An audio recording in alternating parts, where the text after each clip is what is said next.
কবরের যে চাপটা, এটাকে দাগতাতুল কবর অথবা দাম্মাতুল কবর বলা হয়, সেটি বিশ্লেষণ করলে হাদিসের আলোকে আমরা দেখি এটি সবার জন্যই প্রযোজ্য। সবার জন্য যে প্রযোজ্য তার দলিলটা আমরা আপনাদের সামনে একটু পেশ করতে চাই। প্রথমত কবরের চাপটা কীরকম সেটাও একটু হয়তো ছোট্ট একটা আলোচনা আমরা করতে পারি। এখানে দগদাতুল দম হচ্ছে দগদাতুল কবর বা কবরের চাপ, সেটা হলো দম্মাতুল কবর ওয়ালতিকাউ জানিবাইল কবরে আলা জাসাদিল মাইয়িত, অর্থাৎ তাকে দম করা। দম মানে হচ্ছে আসলে এইভাবে আমরা যেটা যেমন কোলাকুলি করি, কবর তাকে আলিঙ্গন করলো, দম্মা নিজের মধ্যে মিশিয়ে নিল, দম্মা মানে সেটা।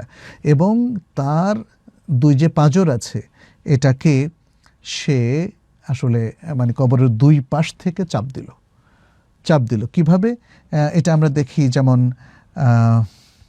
ওলামায়ে কেরাম বলেছেন যে এই কবরের দম্মাটা হচ্ছে এমনভাবে চাপ দেওয়া যে তার পাঁজরের হাড়গুলো একটা আরেকটার মধ্যে ঢুকে যায়, পাঁজরের হাড়গুলো একটা আরেকটার মধ্যে ঢুকে যায়। আর এটা মোমেনদের সবার ক্ষেত্রে প্রযোজ্য, চাই তারা ভালো মোমেন হোক, আমলদার, অথবা তারা পাপী মোমেন, এবং কাফের, সকলের ক্ষেত্রে এটা প্রযোজ্য। আচ্ছা, কাফেরদের ক্ষেত্রে আমরা দুটো হাদিস পাই এখানে। একটা আল বারা ইবনে আযিব রাদিয়াল্লাহু তাআলা আনহুর হাদিস, যেটি ইমাম আহমদ বর্ণনা করেছেন এবং শেখ আলবানী এই হাদিসটিকে মিশকাতের মধ্যে সহি বলেছেন। বারা ইবনে আযিবের হাদিসের ওই অংশে এসেছে যে তিনি বলেছেন, নবী সাল্লাল্লাহু আলাইহি ওয়াসাল্লাম থেকে পুরো হাদিসটা এসেছে, বলেছেন কি ফায়ুনাদি মুনাদিন মিনাস সামা'i আন কাযাবা ফাআফরিশু লাহু মিনান নার ওয়াফতাহু লাহু বাবান ইলান নার। আসমান থেকে একজন ঘোষক, আহ্বানকারী আহ্বান করতে থাকবে যে সে তো মিথ্যা বলেছে, কাফের, সে জবাব দিতে পারে নাই, যা জবাব দিয়েছে সব মিথ্যা। ফাআফরিশু লাহু মিনান নার, সুতরাং তার জন্য জাহান্নামের একটা ফেরাশ, বিছানা বিছিয়ে দাও, ওয়াফতাহু লাহু বাবান ইলান নার, এবং জাহান্নামের দিকে একটা দরজা তার জন্য খুলে দাও। ফায়াতিহি মিন হাররিহা ও সুমুমিহা, তাহলে তার কাছে জাহান্নামের যে উত্তাপ এবং জাহান্নামের যে বিষবাষ্প সেগুলো আসতে থাকবে। ওয়ুদাইয়াকু আলাইহি কবরুহু, এবং তার উপর কবরকে সংকীর্ণ করে দেওয়া হবে। হাত্তা তাখতালিফা ফিহি আদলাউহু, যাতে তার পাঁজরের হাড়গুলো একটা আরেকটার সাথে পরিবর্তিত হয়ে যাবে। এটা একটা হাদিস। দ্বিতীয়, ইমাম আহমেদের আরেকটা হাদিস আছে আনাস ইবনে মালিক রাদিয়াল্লাহু তাআলা আনহু থেকে, কবরের আযাবের এবং কবরের জিজ্ঞাসাবাদের একটা বড় ধরনের হাদিস। সেখানে দম্মাতুল কবর, কবরের যে চাপ, সে কথাটাও এসেছে। সেখানে বলা হয়েছে ওয়া আম্মাল কাফির ওয়াল মুনাফিক, কাফের এবং মুনাফিক ব্যক্তি, ফায়ুকালু লাহু, তাকে বলা হবে মা কুনতা তাকুলু ফি হাযার রাজুল, এই ব্যক্তির সম্পর্কে তুমি কি বলতে? ফায়াকুলু লা আদরি, আমি তো জানি না। কুনতু আকুলু মা ইয়াকুলুন নাস, আমি তার সম্পর্কে তাই বলতাম যা মানুষ বলতো। ফায়াকুলু লাহু, তখন ওই ফেরেশতা তাকে বলবেন লা দারাইতা ওলা চালাইতা, তুমি জানো না, তুমি পড়োও নাই। সুম্মা ইউদরাবু বিমাতরাক মিন হাদিদ, তখন লোহার হাতুড়ি দিয়ে তাকে পেটানো হবে, দরবাতান বাইনা উদুনাইহি, তার দুই কানের মাঝখানে এত প্রচণ্ড আঘাত করা হবে। ফায়াসিহু সাইহাতান, সে চিৎকার করবে, ফায়াসমাউহা মান ইয়ালিহি গায়রু সাকালাইন, তখন জিন এবং ইনসান ছাড়া আর যত সৃষ্টি আছে তার সেই চিৎকার তারা শুনবে, শ্রবণ করবে। ওয়ুদাইয়াকু আলাইহি কবরুহু, এবং তারপর তার উপর তার কবরকে সংকীর্ণ করে দেওয়া হবে। হাত্তা তাখতালিফা আদলাউহু, যাতে তার পাঁজরের হাড়গুলো একে অপরের সাথে পরিবর্তিত হয়ে যায়। তাহলে এই দুটো হাদিসে আমরা স্পষ্ট প্রমাণ পেলাম যে যারা মুসলিম কাফের ব্যক্তি কিংবা মুনাফিক ব্যক্তি, তাদের উপর কবরের চাপটা প্রয়োগ করা হবে। এখন প্রশ্ন হচ্ছে, যারা আল্লাহর ওয়ালি এবং যারা মোমেন, যারা ভালো মানুষ, যারা ভালো আমল করেছেন, তাদেরকেও কি কবরের এই চাপটা সহ্য করতে হবে কি না?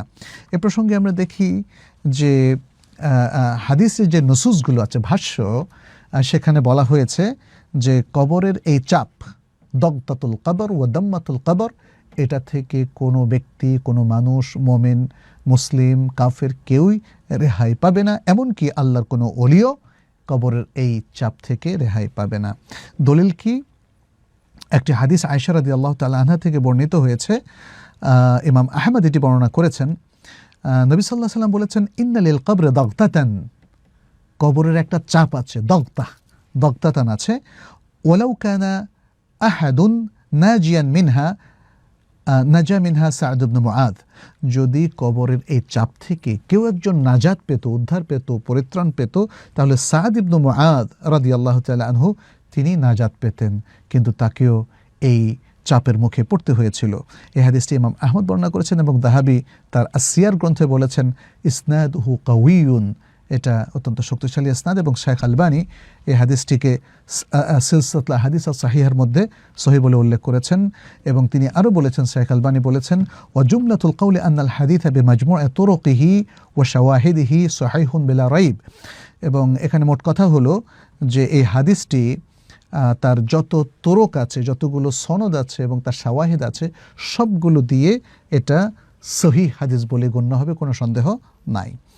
আর এখানে আরেকটা হাদিস আমরা পাই, তাবারানী ইবনে আব্বাস রাদিয়াল্লাহু তাআলা আনহু থেকে বর্ণনা করেছেন, قال قال رسول الله صلى الله عليه وسلم لو نجا أحد من ضمة القبر لنجا سعد بن معاذ ولقد ضم ضمة ثم رخي عنه ইবনে আব্বাস রাদিয়াল্লাহু তাআলা বলেন, রাসূল সাল্লাল্লাহু আলাইহি ওয়াসাল্লাম বলেছেন, যদি কবরের চাপ থেকে কেউ রেহাই পেত তাহলে সাদ ইবনে মুআদ রাদিয়াল্লাহু তাআলা রেহাই পেতেন। আর কবর তাকে এমন একটা চাপ দিয়েছিল, তারপরে তাকে হালকা করে দেওয়া, চাপ থেকে মুক্ত করে দেওয়া হলো। তুম্মা রুখিয়া আনহু, এটি তাবারানী বর্ণনা করেছেন এবং শেখ আলবানী এই হাদিসটিকে সহিহ আল জামি' আস-সগীরের মধ্যে সহিহ বলেছেন। দাহাবি সিয়ার গ্রন্থে বলেছেন ওয়াকাদ তাওয়াতারা কাউলুন নবী সাল্লাল্লাহু আলাইহি ওয়াসাল্লাম ইন্নাল আরশা ইহতাজ্জা লিমাউতি সাদ ফারহাম বিহি। ইমাম যাহাবি বলেছেন যে আল্লাহর আরশ এটা প্রকম্পিত হয়েছে সাদ ইবনে মুআজ রাদিয়াল্লাহু তাআলা আনহুর মৃত্যুতে। তো এখানে যেটা বোঝানোর উদ্দেশ্য যে সাদ ইবনে মুআদ আল্লাহর কত প্রিয়তম ব্যক্তি, রাসূল সাল্লাল্লাহু আলাইহি ওয়াসাল্লামের প্রিয় একজন সাহাবী, তার মৃত্যুতে আরশও প্রকম্পিত হয়ে গিয়েছিল, কিন্তু কবরের চাপ থেকে তিনি রেহাই পাননি। রাসূল সাল্লাল্লাহু আলাইহি ওয়াসাল্লাম দুটো সহিহ হাদিসে আমরা দেখলাম রাসূল সাল্লাল্লাহু আলাইহি ওয়াসাল্লাম সে সংবাদ উম্মতকে অবহিত করেছেন। অতএব আমাদেরকে এটা জানতে হবে যে কবরের এই চাপ থেকে কেউ আমরা রেহাই পাবো না। তবে যেহেতু বলা হচ্ছে তুম্মা রুখিয়া আনহু, আল্লাহর প্রিয় বান্দাদেরকে খুব দ্রুত আবার সেই চাপ থেকে মুক্ত করে দেওয়া হবে। অতএব আমরা আশা করতে পারি যে সেই চাপটা কন্টিনিউ চলতে থাকবে যারা কাফের, মুশরিক, মুনাফিক তাদের উপরে, কিন্তু মুমিন বান্দারা হয়তো আল্লাহর অনুগ্রহ পেয়ে সেই চাপ থেকে মুক্ত হয়ে যাবেন ইনশাআল্লাহ।